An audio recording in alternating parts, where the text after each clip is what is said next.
Okay my dear student of class 9th, how are you बेटा। I hope कि आपको पिछले वाला टॉपिक जिसमें हमने मोशन और उसके टाइप्स को अच्छे से क्लासीफाई किया था वो समझ में आया होगा। तो चलिए आज की क्लास की शुरुआत करते हैं और आज हम पढ़ते हैं स्पीड के बारे में, एवरेज स्पीड के बारे में, और स्पीड से रिलेटेड जितने भी क्वेश्चन बनते हैं उनको डिस्कशन करते हैं। So without any wait let's look. दो कॉन्सेप्ट के बारे में हम देखेंगे बेटा इसमें, वह है फर्स्ट स्पीड और दूसरा क्या, एवरेज स्पीड। एवरेज स्पीड दोनों को समझते हैं। सबसे पहले स्पीड का ले लेते हैं हम स्पीड को, ठीक है। स्पीड का फार्मूला यदि देखें तो ये हो जाएगा speed is equal to distance upon time.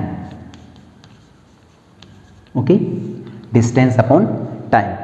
अब देखिए डिस्टेंस अपॉन टाइम पे हम कितने सारे फार्मूले लिख सकते हैं। यदि स्पीड की फार्मूले डेफिनेशन पूछा जाए तो स्पीड की डेफिनेशन में आप क्या लिखेंगे, the divided between the distance and time is equal to speed. मतलब स्पीड वह है जो कि किसके, डिस्टेंस और टाइम के डिवाइड करता हो, यानी कि डिस्टेंस, दूरी और डिस्टेंस और टाइम के अनुपात रेशियो को ही क्या बोला जाता है, स्पीड बोली जाती है। आप इस तरीके से क्लासिफिकेशन लिख सकते हैं। हाँ, कुछ टाइम ऐसे होंगे जब हमें टाइम फाइंड आउट करनी होंगी, तो टाइम फाइंड आउट करने के लिए क्या करते हो बेटा, आप यकीन मानिए अपन लोग जब मैथमेटिक्स में पढ़ते हैं 3m इज इक्वल टू 9, तो कैसे करते हैं हम, m इज इक्वल टू 9/3 हो सकता है। अब यदि हमें 3 फाइंड आउट करना हो तो 3 अपने इनिशियल पोजीशन पर जा सकता है, 3 यहाँ पे जा सकता है, तो कुछ टाइम ऐसे भी हो सकते हैं कि 3 यहाँ आ जाए और m इसके नीचे आ जाए।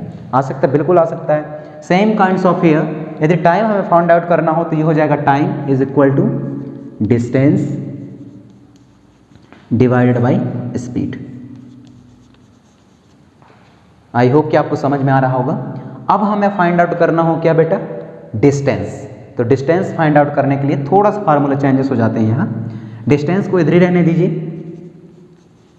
डिस्टेंस को यही रहने देते हैं, इक्वल कर देते हैं किसके, टाइम तो इधर ऑलरेडी दिया हुआ है, टाइम ऑलरेडी दिया हुआ है। इधर जाने के बाद ये क्या करता है बेटा, मल्टीप्लाई करता है इसके साथ में, multiply is equal to speed.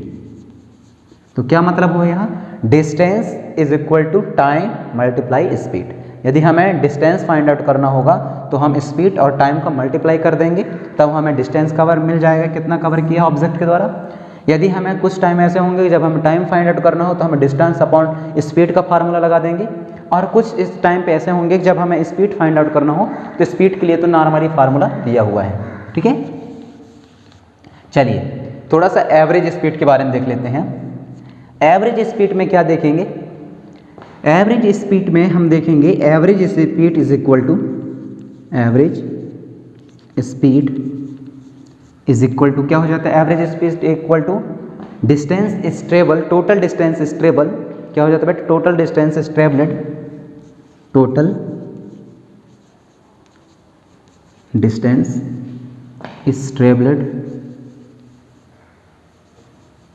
Now divided by total taken time, total time taken, total time taken, कितना डिस्टेंस टोटल कवर किया गया और कितने टाइम टोटल ली गई, टोटल टेकन। ये क्या है, एवरेज स्पीड का फार्मूले हैं। इसमें एक और चीज़ हम समझ लेते हैं, स्पीड का जो स्टैंडर्ड यूनिट है, एसआई में वो है, स्टैंडर्ड है, एसआई यूनिट है, तो स्पीड का एसआई यूनिट होता है ms-1। ध्यान रखना, मीटर पर सेकेंड, क्योंकि ये हमें लास्ट में लगाने पड़ते हैं। तो यदि आपको ये समझ में आ गया हो तो मैं मिटा दूं बेटा इसको,